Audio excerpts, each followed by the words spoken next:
Sur la première 7h37, Berne. Donc, Berne deviendrait-elle la capitale des alternatifs suisses, la capitale de la fête peut-être, qui sait. Cette semaine, la ville annonçait une série de mesures pour la vie nocturne, des mesures qui vont à l'encontre de la tendance actuelle en Suisse romande. Parmi elles, la possibilité d'organiser des fêtes en forêt, la transformation d'un bâtiment administratif en discothèque non commerciale. On ne sera pas obligé d'y consommer de l'alcool. Et puis Berne qui renonce également à interdire la vente d'alcool justement le soir après 20h dans les magasins, contrairement à d'autres villes comme Lausanne et Genève précisément. Et puis Berne vote ce dimanche sur une zone dévolue au logement alternatif. C'est un scrutin inédit en Suisse. Berne dont on a le plaisir de recevoir le maire ce matin, Alexander Tchapet, c'est vous. Bonjour. Bonjour Monsieur Vatin. Vous êtes le maire, également conseiller national socialiste. Berne qui est une ville fédérale, qui est une ville de fonctionnaires, dit-on, qui est une ville ennuyeuse, dit-on aussi. Vous avez envie de changer cette image-là ? Oui, je vous invite tout de suite, toute la Romandie, de venir à Berne et vous verrez qu'on a une ville très moderne et on est une ville aussi au point de vue politique très gauche. Alors on change pas. Peut-être on change l'image, mais on change pas l'idée et on change pas ce qu'on a toujours fait. On était toujours gauche, rouge-gauche et on était toujours assez moderne. Alors peut-être parce qu'on est un peu lentement, ça a duré longtemps jusqu'à c'est arrivé à la Romandie. Mais vous pouvez être sûr, pour fêter, ça vaut la peine de venir à Berne. Oui, mais enfin vous avez quand même envie de pousser encore un peu plus à faire la fête. Hein. Je disais, ce bâtiment administratif qui va devenir une discothèque non commerciale. Donc les jeunes n'auront aucune obligation de consommer. Pourquoi mettre ça en place ? Vous avez déjà du côté de Berne, et on connaît, les Romans, ils viennent parfois à la Reitschule. Ça vous suffit pas, la Reitschule, qui est un centre qui était alternatif autrefois ? Vous voyez, les grandes villes ont le problème qu'ils doivent faire les soirs. Les gens viennent dans les grandes villes. Alors là, on est responsable pour offrir des boîtes, des places où ils peuvent se rencontrer. Alors c'est mieux d'avoir les jeunes dans les maisons, dans les clubs, que les avoir toute la nuit dans les rues, à la gare. Alors à cause de ça, on est sûr que ça vaut la peine de chercher des places au centre de la ville pour qu'on peut aussi, je veux pas dire les contrôler, mais au minimum, ils ont une certaine infrastructure qui fonctionne. Et autrement, on les a dans les parcs, on les a autour des gares.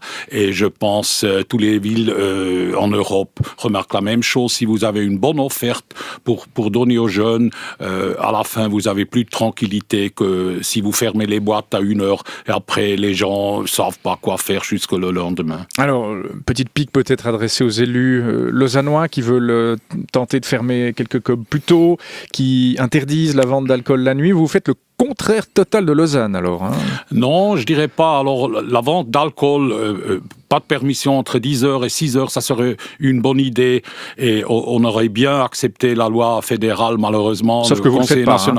Le Conseil national a manqué de corriger un peu le problème de l'alcoolisme pour les jeunes. Alors là, on a manqué hier une loi avec ça, mais je pense on veut faire à Berne la même chose que dans les gares. Alors après 10h, on voudrait plus qu'on vende de l'alcool.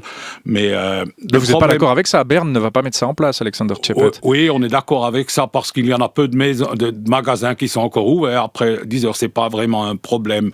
Et les jeunes sont assez organisés pour l'organiser avant. Qu'on soit bien précis, il y a un message un peu peut-être paradoxal de votre part. Vous dites, d'accord, on va pas inciter les jeunes à acheter de l'alcool la nuit, sauf que nous, on va pas l'interdire parce que ça concerne peu de commerces et puis les jeunes doivent se responsabiliser. Mais message assez paradoxal là de votre part quand même, non ? Non, je pense pas. Alors si on dit on vend plus après 10h, là il n'y a pas de problème. On peut être plus sévère que maintenant. Alors là, j'ai pas de problème. Mais ce qui est important, c'est pas ça. Important est que les gens... Aujourd'hui, quand j'étais jeune, on est rentré à 1h. Maintenant, on sort à 1h. Alors, on a un changement de génération et après, ce sont les villes qui doivent trouver des réponses. Et moi, je dis, la réponse pour Berne est de trouver des solutions que les gens, quand ils terminent leur nocturne, qu'ils ont une possibilité de rentrer à la maison, qu'ils n'ont pas le besoin d'être dans les rues, fait du bruit, fait de n'importe quoi. Et alors, à cause de ça, nous cherchons la solution pour fermer les boîtes coordonner avec les horaires des chemins de fer et des transports publics. Donc pour vous, la bonne heure de fermeture, c'est au moment où les transports publics arrivent, c'est 5 heures, c'est ça à peu près, si je donne une heure? 5 heures, 5 heures et demie, oui, ce sont les bonnes heures, parce qu'on avait, jusqu'à maintenant, on avait la règle de 4 heures fermées à 3 ou à 4 heures, et les gens ne savaient pas quoi faire jusqu'à 5 heures et demie, à 6 heures, et là on avait les plus grands problèmes dans les rues. Sauf que, je reprends l'exemple de Lausanne et même Genève, ils veulent faire tout le contraire, ils veulent avancer l'heure de fermeture. On a aussi le président de l'Union des villes suisses, Kurt Fleury, qui est le maire de Soleure, que vous connaissez évidemment, ouais. qui en appelle cette semaine, lui, à plus de sévérité pour pacifier la vie nocturne, plus d'interdictions. Vous allez dans un sens opposé. Vous lui répondez quoi? C'est lui qui a tort? Oui, certainement. Oui? Oui, mais il a une ville de 15 000 habitants. Là, peut-être, c'est un autre problème. Mais il est président de l'Union des villes suisses, donc il ne s'occupe pas que de la sienne. Hein. Mais il a dit qu'il a parlé pour la ville de Soleure et pas pour toutes les villes.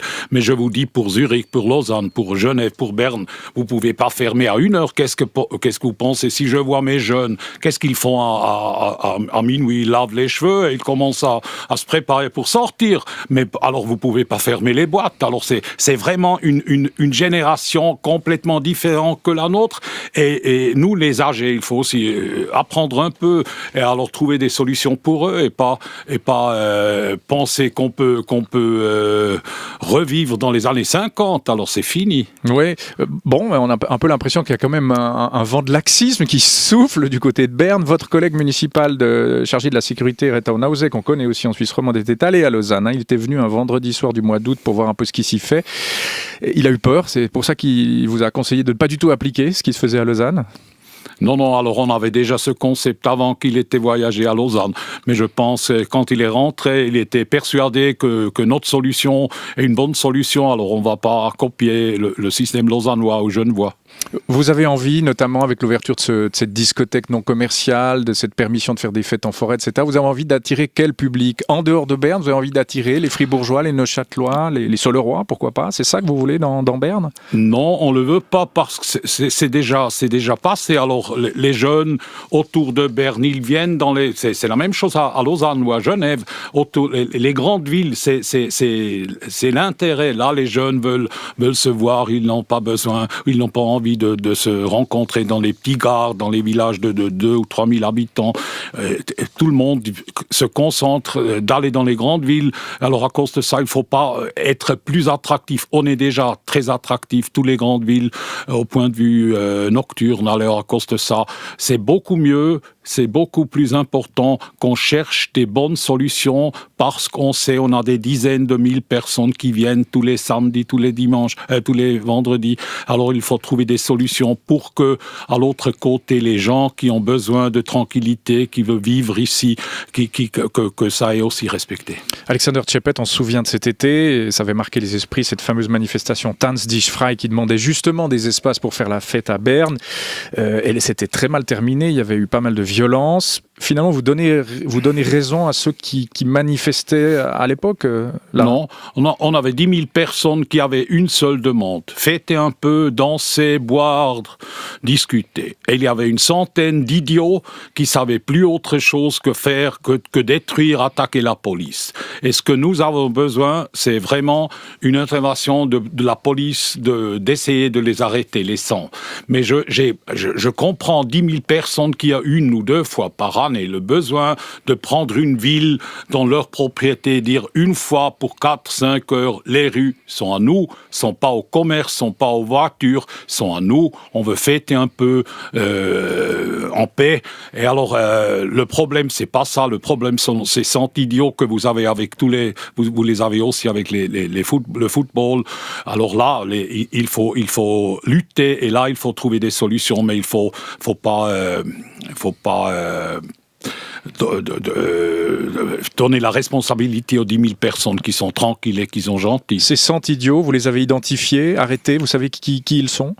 Oui, alors on a mis les photos sur Internet, c'est la première fois qu'on a fait ça, alors je pense qu'on a pas mal trouvé qu'on va accuser maintenant, et j'espère aussi avec notre système, avec notre concept qu'on a réalisé maintenant, que la prochaine fois, les gens qui ont besoin de danser, mais en en paix et en joie et sans violence, qu'ils vont se distancer encore plus de cette petite groupe de criminels qui existent et qu'on veut lutter parce qu'on veut pas que ces 100 personnes détruisent les soirées des jeunes gentils. Voilà, Alexander Tchepet, faire la fête, danser sans violence, c'est votre vœu, pieux peut-être, on verra, en tout cas on vous souhaite que ça se passe bien.